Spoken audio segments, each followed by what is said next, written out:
বিসমিল্লাহির রহমানির রহিম।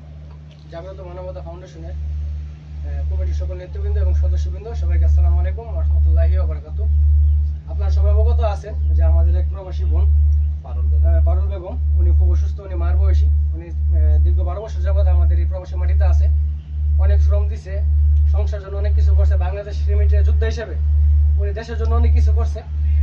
আজকে কি বলবো, বলার মতো কোনো ভাষা নেই। মাটার দিকে আমার চোখে পানি চলে আসছে। উনি বাসা থাকার যে অবস্থা, এটা কিছুক্ষণ পরে আপনাদের দেখাবো। উনি কি বলবো, উনির একটা ছেলে আছে দেশে, উনিও প্রতিবন্ধী, ঠিক আছে। দুঃখের কোনো শেষ নাই, যেটা আমি ভাষা প্রকাশ করতে পারবো না। তো প্রবাসী প্রত্যেকটা ভাইদের কাছে আর প্রত্যেকটা সংগঠনের কাছে একটা রিকোয়েস্ট রাখবো, যাদের কাছে ভিডিওটা যাবে প্রত্যেকে ভিডিওটা শেয়ার করবেন এবং প্রত্যেকটা প্রবাসী ভাই অল্প করে হলো একটু আগে আসবেন। আমাদের জাকির ভাই আছে, আমাদের সুজন ভাই আছে, ওর সাথে যোগাযোগ করবেন।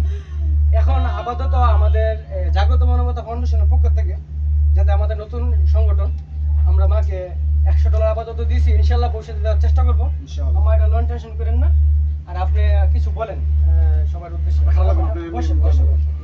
আসসালামু আলাইকুম। আগে নিয়ে আসি। আমি দেখো অসহায় আমাদের এই যে আমার পুত্র আছে, আমার $100 দিয়ে দিয়েছে। তোমরা আমার কিছু সাহায্য করি, আমাদের দেশে চিন্তা করো মা। আমি তোমাদের কাছে এটাই অনুরোধ করি মা, আমার ওনার কষ্ট সহ্য হয় না মা। আমি খুব অসহায় মা। আমার 4টা ভূত আছে, 4টা ভূতের লাগে দোয়া করি, তোর বাচ্চা থাক বাবা। এই যে আমার $100 দিয়ে গেছে, আমার এই ভূতেরা বুঝছো মা। যাই হোক, আমি একটা কিছু বলি। এরকম এক পরিস্থিতি, উনি থাকার জায়গাটাও নাই, থাকার জায়গা নাই। যে রুমে ছিল এখানে ভাড়া $50, তারপরে এটা দেওয়ার মধ্যে মতো নাই, যাতে উনি কর্ম করে না, উনি অসুস্থ। পাশে আমাদের এক বাইরের কান্ট্রির এক ভাই, একটা সেলুন আছে, তার চেয়ারের মাঝে উনি থাকে। কি বলবো, বলার মতো কোনো ভাষা নেই ভাই। আজকে উনির জায়গায় আমি থাকতে পারতাম, আমার মা থাকতে পারতো, আমার বোন থাকতে পারতো, আপনারা থাকতে পারতেন।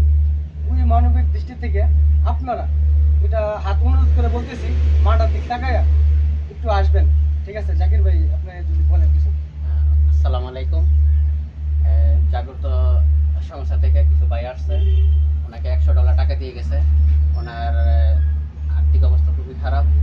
ওনাকে জরুরি দেশে পাঠানোর জন্য আমরা সহযোগিতা করব এবং যেভাবে পারি আমরা সংস্থার মাধ্যমে যেভাবে যে কোনো জায়গা থেকে সহযোগিতা পাই, ওনাকে তাড়াতাড়ি দেশে পাঠানোর জন্য ব্যবস্থা করব এবং আপনারাও পাশে আসবেন, উনি যেন তাড়াতাড়ি দেশে যেতে পারে। ওনাকে সাহায্য সহযোগিতা করবেন, কারণ উনি চলার মতো কোনো পরিস্থিতি নেই এবং দেশে যে যায় কিছু করবে।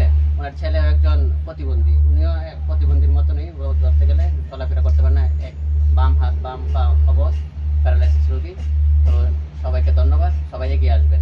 এখন এটার দায়িত্বে আছে আমাদের মিলন ভাই, যতটুকু পারে কাজের ফাঁকে ভাই খাবার দাবার সুজন ভাই চেষ্টা করে। আর সুজন ভাই, আপনি যদি কিছু বলেন সবার উদ্দেশ্যে। আসসালামু আলাইকুম। জাগ্রত ফাউন্ডেশন থেকে আন্তরিকভাবে আমি ধন্যবাদ জানাই যে জাগ্রত ফাউন্ডেশন আমাদের সাথে আগে কখনো যোগাযোগ ছিল না, আজকেই প্রথম যোগাযোগ। সেই ভাই আমার ইনভাইট রাখছে, এখানে আসছে, আমি অত্যন্ত খুশি।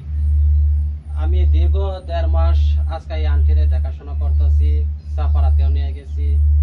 তবে আরো কত সংস্থার সাথে কথা বলছি, কোন সংস্থা থেকে 10টা টাকা যে ওনাকে দেবে এরকম আমার কাছে কেউ বলে নাই। আমি হাজার হাজার শুকরিয়া জাগ্রত ফাউন্ডেশনকে যে ওনারা আসছে, আয়সা কাল আমার $100 টাকা দিয়ে গেছে, এরপরও আরো সহযোগিতা আশ্বাস দিয়ে গেছে। আমি ওনাদের নিয়ে আল্লাহ তাআলার কাছে অনেক শুকরিয়া জানাই যে ওদের যে মন মানসিকতা নিয়ে কাজ করতেছে, ওরা যে আরো সকল রাস্তা অতিক্রম করে যে আরো আগাইতে পারে। আসসালামু আলাইকুম। ধন্যবাদ। তো সবাই একটু আগে আসবেন, সবার কাছে এটা আমার অনুরোধ, ঠিক আছে। সবাই একটু আর্থিক সাপোর্ট দিবেন। লেবাননে যতগুলো সংগঠন আছেন তাদের দৃষ্টি আকর্ষণ করতেছি ভাই, এর দ্বার কোনোদিন বিফলে যাবে না, কোনোদিন বিফলে যাবে না।